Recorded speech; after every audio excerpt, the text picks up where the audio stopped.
opportunity to present some results of the work that we are carrying out at the Perceptual Robotics Laboratory of the Scuola Superiore Sant'Anna, dealing with, as you will see, virtual humans. As you know, technologies in general are now transforming our environment, and also you see the landscape around us will be significantly changed in the next future. And yeah, this is a picture of the future in smart cities, for example. Our life will assume behaviors that now are able to be defined. It is difficult to foresee how we will work in the future. However, we know now, today, that the integration of physical and digital spaces will be an ordinary, a common condition of being, you know, not only in the working environment. Here you see a human operator interacting with a complex machine, and through augmented reality on the visual screen in front of his eyes, the human operator is able to have more information dealing with the work he's doing at that instant of time. And so in real time, he can have augmented information related to the work he's doing. And this is a condition of integration, you know, of physical, the complex machine, the real machine, the physical machine, and digital data that are presented in real time in a coherent way of according to his visual perception. So this condition will be common not only in the working environment, but also in the streets, in the cities, in the familiar environment in which we will live. So the future context will be much more complex than the one of today. And we will have also the opportunity in the future, and this is something which is already there, it is already defined, it is not a science fiction, that we can perceive, we will have the opportunity to perceive also the presence of what are called virtual humans.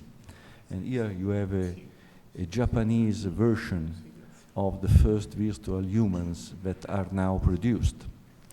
Well, we can say that in the continuum, real virtual continuum, we can have at one end the real environment, the physical world, okay?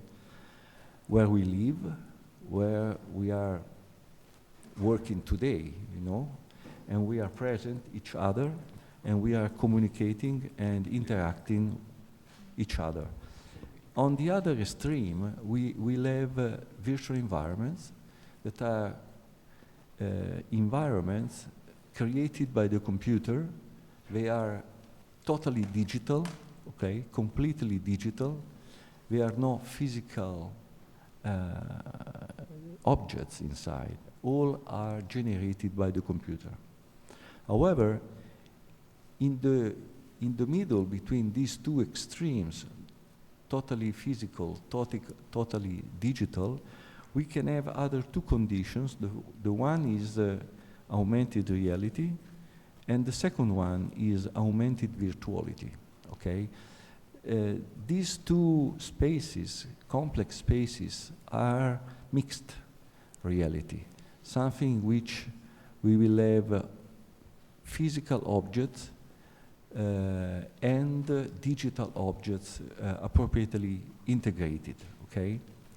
And we will have in the future the presence of virtual humans in these mixed reality and virtual environments conditions. In the real environment today, we can have artificial entities that are robots, in particular humanoid robots, that with respect to the humans have an anthropomorphic shape. This is an example of the well-known atlas by Boston Dynamics. This is one of the best example of present humanoid robots. Here you can see in the video how the robot is able to walk autonomously. These robotic systems are designed in order to be able to perform simple, but in any case difficult, from the technological point of view, operations. Here, for example, the robot is able to walk autonomously in the woods. You see, in an unstructured environment with the presence of the snow and you know, the pavement is not flat at all. The terrain is very, let's say, the geometry is not at all linear.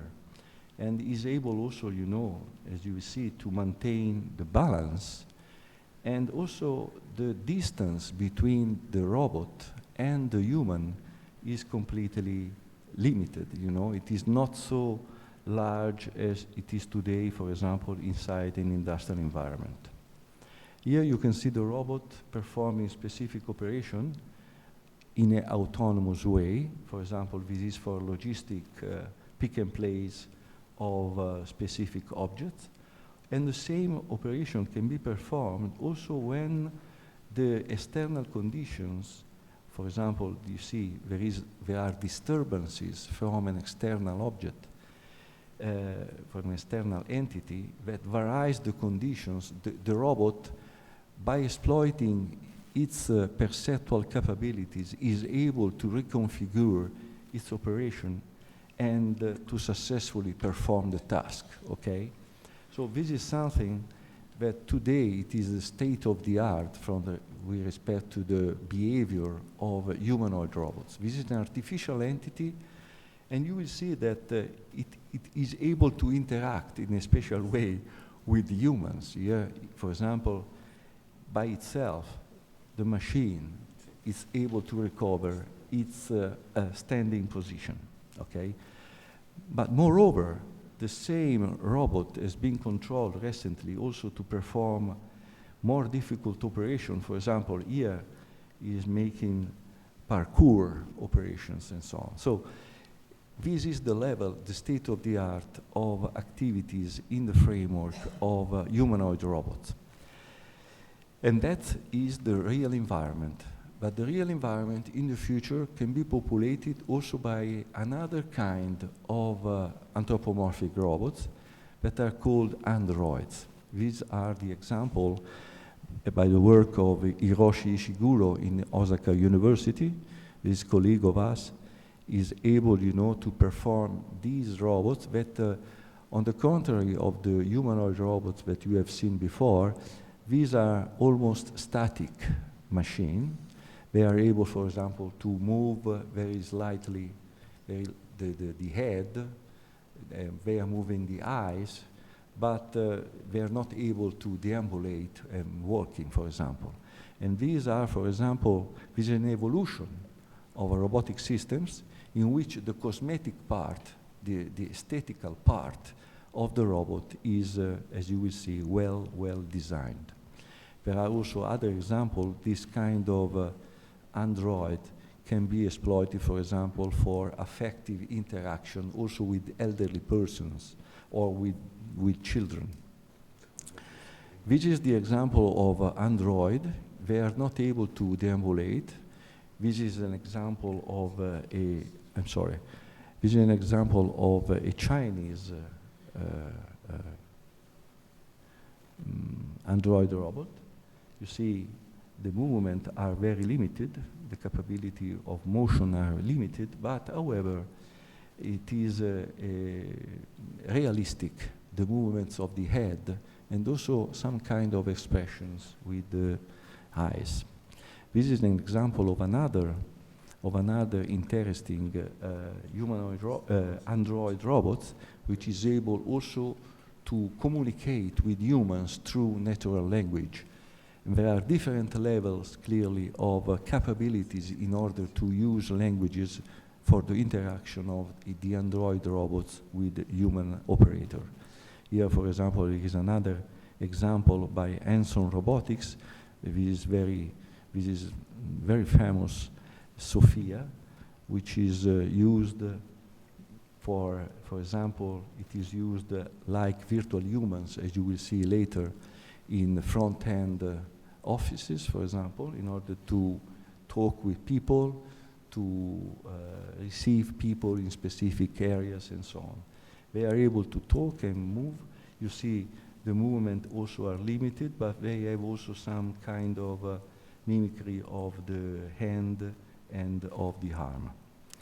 Virtual humans are a second, let's say, type of artificial entities that are completely generated by the computer. They are not physical entities. And the virtual human is, in fact, a computer-generated character that look, communicate, and behave like real people. And the objective of the research in this field is that of rendering virtual humans the more autonomous as possible in their behavior, especially during the interaction with humans. In particular, they are able to use verbal and non-verbal communication. They are able to, the graphical aspect, to exhibit emotions also. And also the reason of one of the main goal of these virtual humans design is that of developing entities that can help human operator in specific operations. Here you see, as I said before, these are the three environments in which virtual humans are able to be represented and to perform specific behaviors, and these are called mixed realities. Here you can see the representation of a virtual human on the left in an augmented reality condition, on the right in a true virtual environment condition. You will see that at the left, the virtual human is represented in a real environment, in a picture of a real environment, while on the right, in virtual environment, the environment is completely generated by the computer. And clearly, as you see that, you can see that augmented reality is a condition in which the realism clearly is higher. For example, here you can see a virtual human that has been utilized in Pompeii, and the archaeological site of Pompeii, in order to animate the presence of the archaeological site, in which, for example, visitors can perceive the presence of virtual humans that are able to define and, how to say, to show how life of that specific environment has been conducted in ancient times. We can have also different kinds of virtual humans that in augmented virtuality. You see here the human operator, the standing person, is interacting inside a virtual environment where two virtual humans, 3D entities, are represented because are captured in a real environment, which is remote environment, and in real time are represented in the same space where the human operator is located. Here, for example, we have another condition of perception of virtual humans. For example, for immersive telepresence condition. We have, for example, at the upper left, a person inside an immersive visualization system in which a real environment is represented in 3D. You see the real environment at the upper right of the slide, in which two persons are working, and the same environment and the same persons are represented in the immersive virtual environments on the left. However, this condition can be enriched by the presence of a virtual human, as you will see in the bottom right, where the two real persons in the real environment can perceive the behavior of the person which is located in the virtual environment on the left as an avatar, as a virtual human. And here, for example, the virtual human can have the physical appearances of the real person. Here you see in the video the real person who is working in a immersive virtual environment. You see the environment that he is perceiving visually is not something generated by the computer, but it is a real environment acquired in a remote physical space. You see the person is able also to perceive in real time the presence of other persons, but as I said before, in the real environment, these other persons are able to perceive this guy as an avatar, okay, through augmented reality conditions. So virtual humans, here you can have a representation of one of the best examples of virtual humans developed by this company from New Zealand, Soul Machines. And here you can see some examples on how virtual humans can be exploited today. For example, they are used, as I said before, for front office conditions, or, for example, for rehabilitation, or in the hospital, for example. And you can see the degree of realism that it is achieved in real time, which is not post-production, by this virtual entity.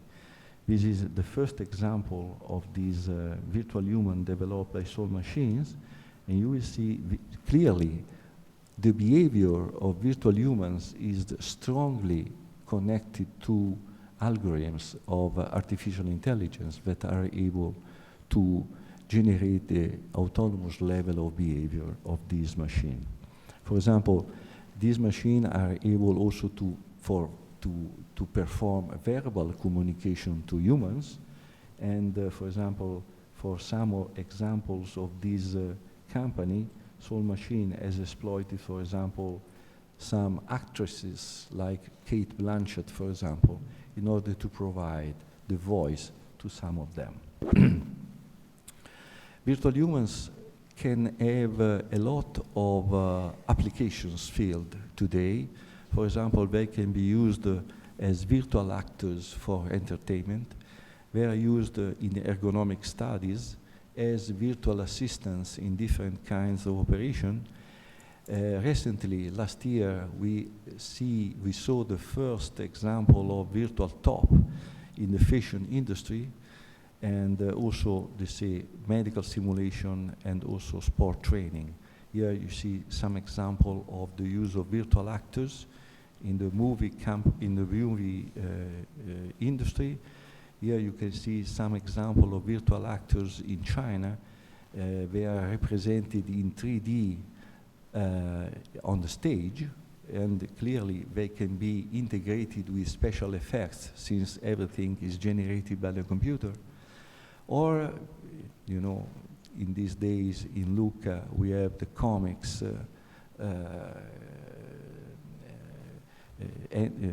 this kind of interesting aspect, but we can use virtual humans as for example, for serious game industry, or for example in theater performances.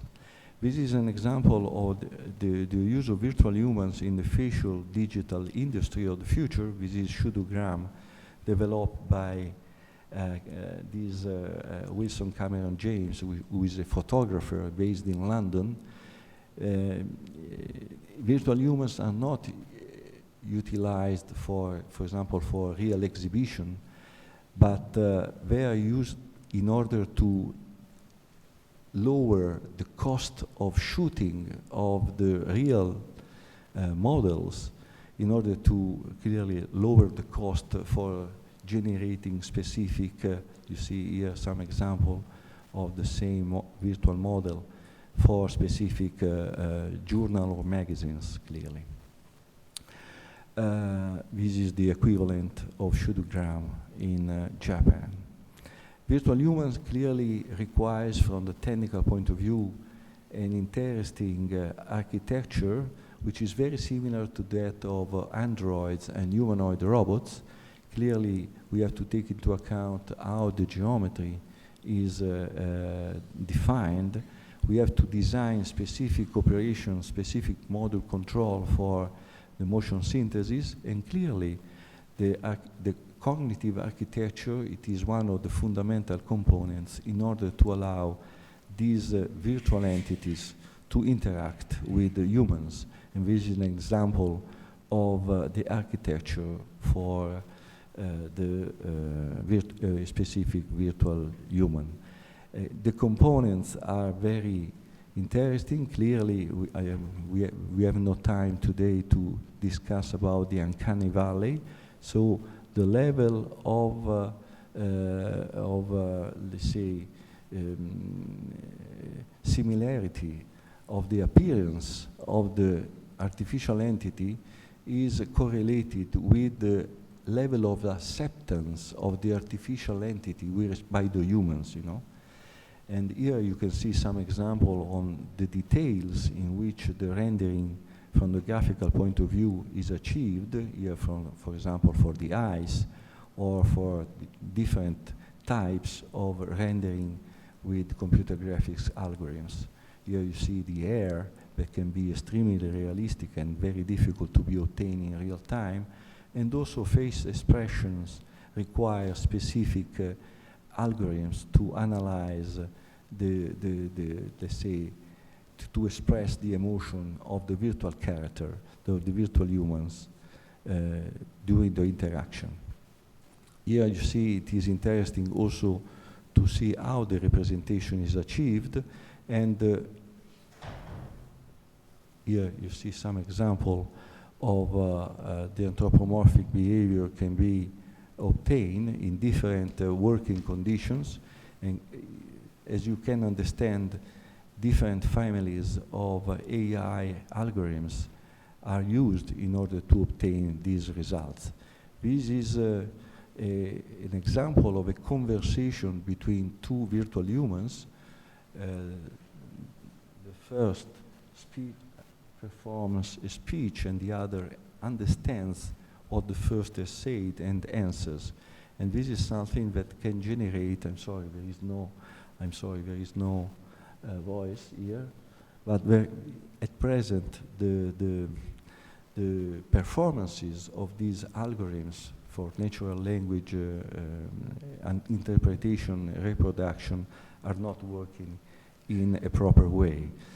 Another aspect is how you can control the movement of the virtual humans, and these are some examples of the algorithms that we have realized in our lab in order to not only to detect the presence of humans, but also to analyze in real time the configuration in space of various skeletons. And we are working also on virtual crowds. That means the capability of being able to allow more than one virtual humans to interact each other. And these are examples, for example, of 10,000 virtual humans not colliding each other, only walking in a very simple way in a specific city environment.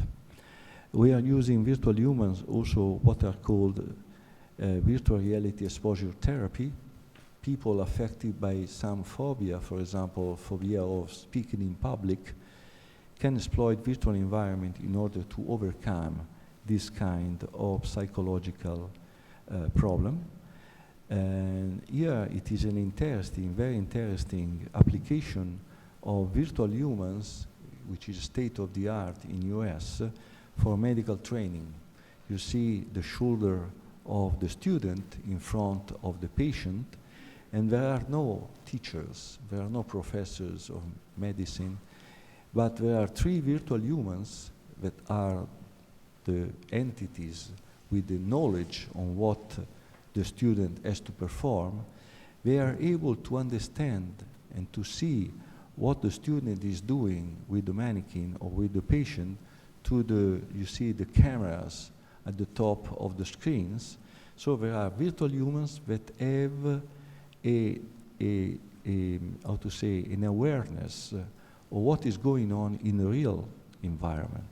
And based on what the student is doing, they are able to generate guidance or specific suggestions to the student on how to go on.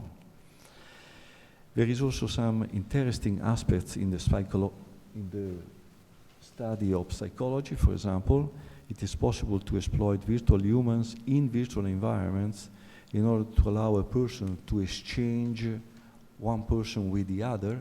So the person in first-person perspective can think on how to be in the shoes of another person. And this is the exchange of the patient with Freud in order to make a psi session.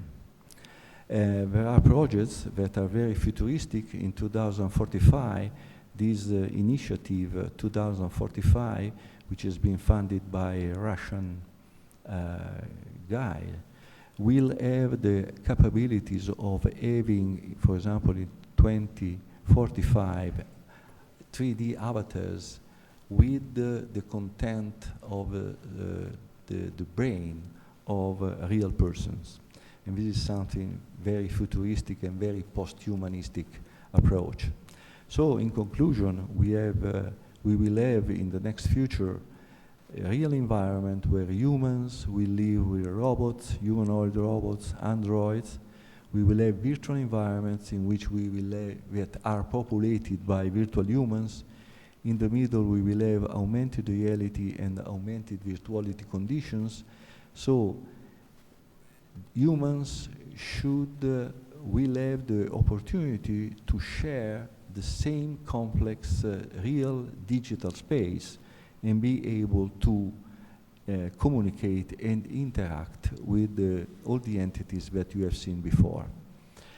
I strongly believe and support the transformational value of virtual environments, because this is a technology that will allow to generate tools that are capable of modifying the content of the subjective experience. So they are not only virtual environments, something that will be used in order to represent a scenario or objects. But I strongly believe they could be a research tool, especially in the field of neuroscience, cognitive science, and psychology as well.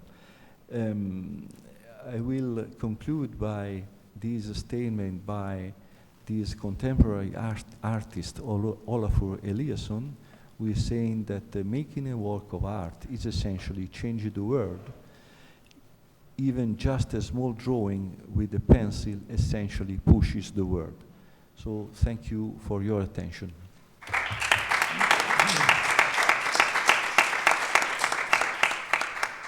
Grazie.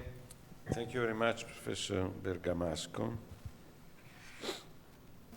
Actually, what I would like to ask you is to think with us about something that we started discussing in the morning session. So in the morning session, I asked my fellow panelists about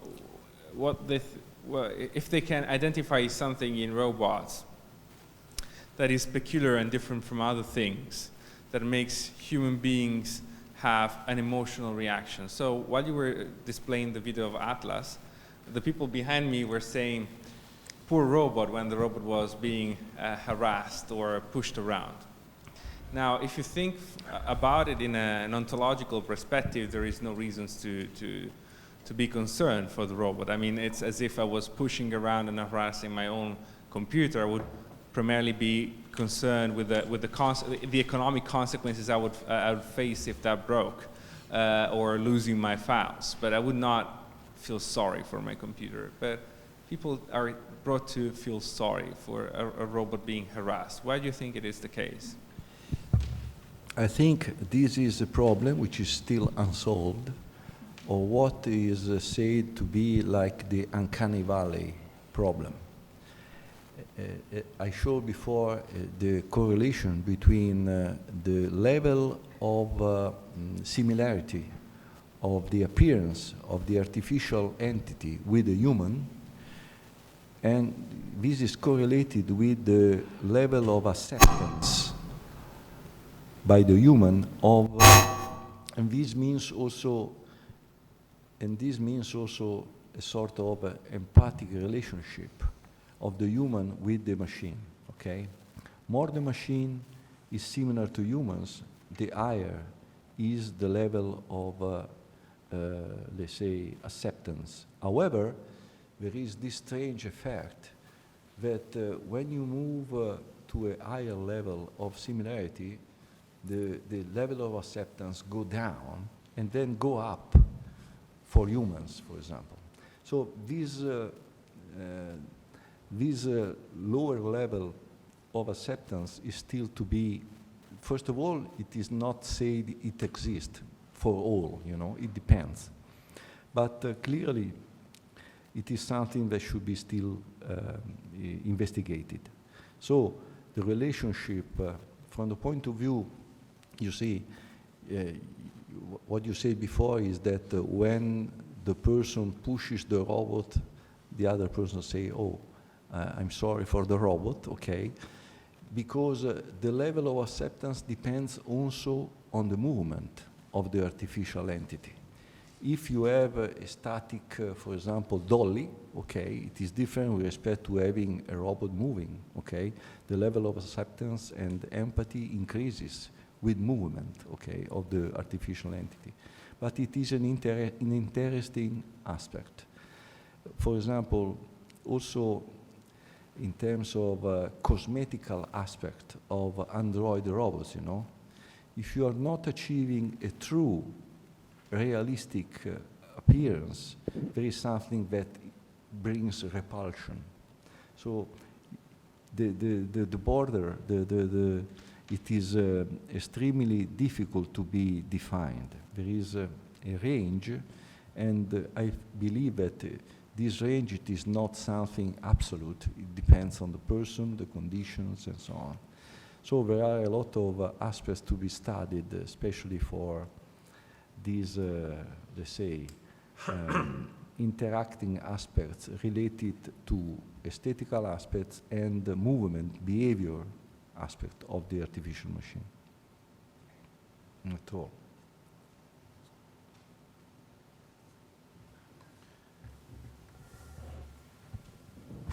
Sorry, I have a question. May I ask a question? Sure.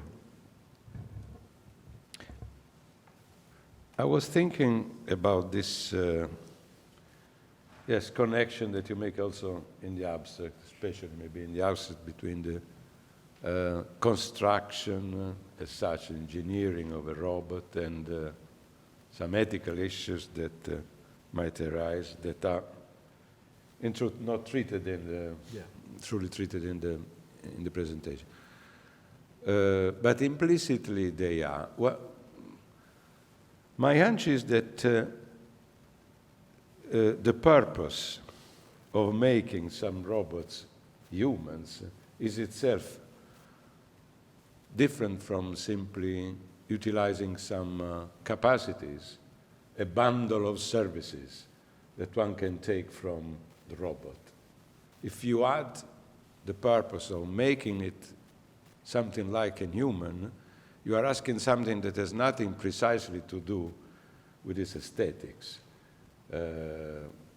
We don't need that they look like humans for their services to be delivered, unless there is a special empathy that we need to create between, for example, an assistant that is a robot and an old patient that needs some human similarity in order to trust it. But apart from this case, for the rest, and other maybe, the purpose of making these robots humans is itself a choice that is not strictly necessary.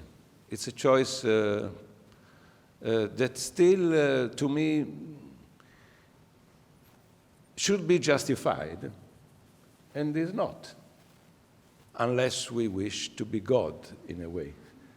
No? The omnipotence of creating something that at the end might become precisely a human.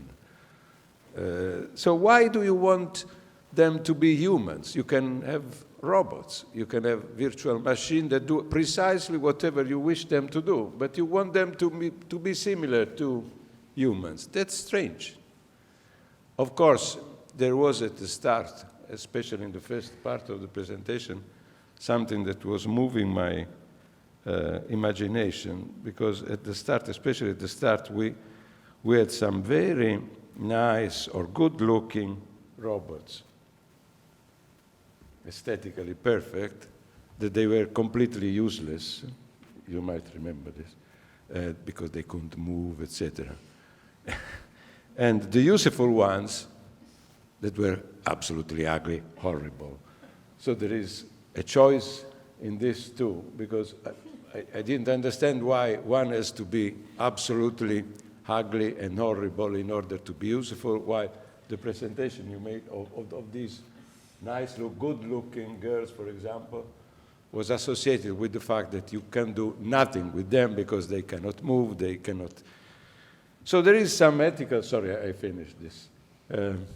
So there is an ethical question. It is easy. Why do you want them to be humans if the bundle of service is the same? Well, I think you are right with the question. But the considerations that brought you to the question are a little misleading.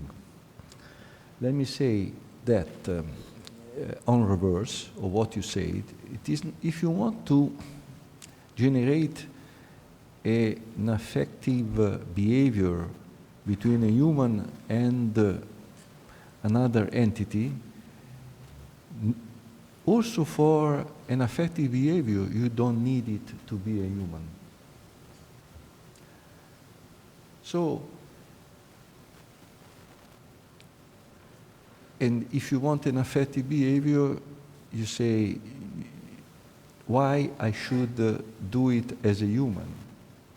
But the affective behavior is strongly related to the experience that we have in our life, but not our life, the experience of this life, but the life of humans since the beginning, you know.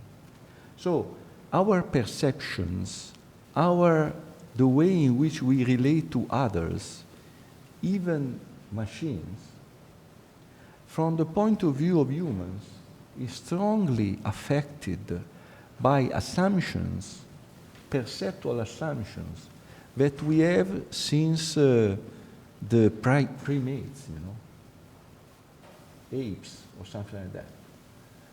Evolution has generated different, you know, the way in which we are today. However, from the perceptual point of view, and when you say, if you want to interact with another person, perception is fundamentally present there as a cognitive function, okay? It is something that cannot be, let's say, defined from scratch at that moment, but it exists since evolutionary times, you know, and affects you. So we are what we are today because we have perceptual assumptions that are affecting our behaviors. That's all. That means, why do you need something that is similar to you? Okay. I agree with you, for example, for the development of a machine in which, for example, you ask them, pick up this and provide it to me. I don't need a human robot. I can have also a robotic arm or a machine performing the same task that pick up a glass of water and provide it to me with. This is not necessary. This is not. It depends. It depends on the function. It depends on the function. However, it is demonstrated. There are researches, especially, for example, in Korea and Japan, for elderly people. For study of elderly people, they are using robotic dolls, you know, that are performed. instead of dogs or cats.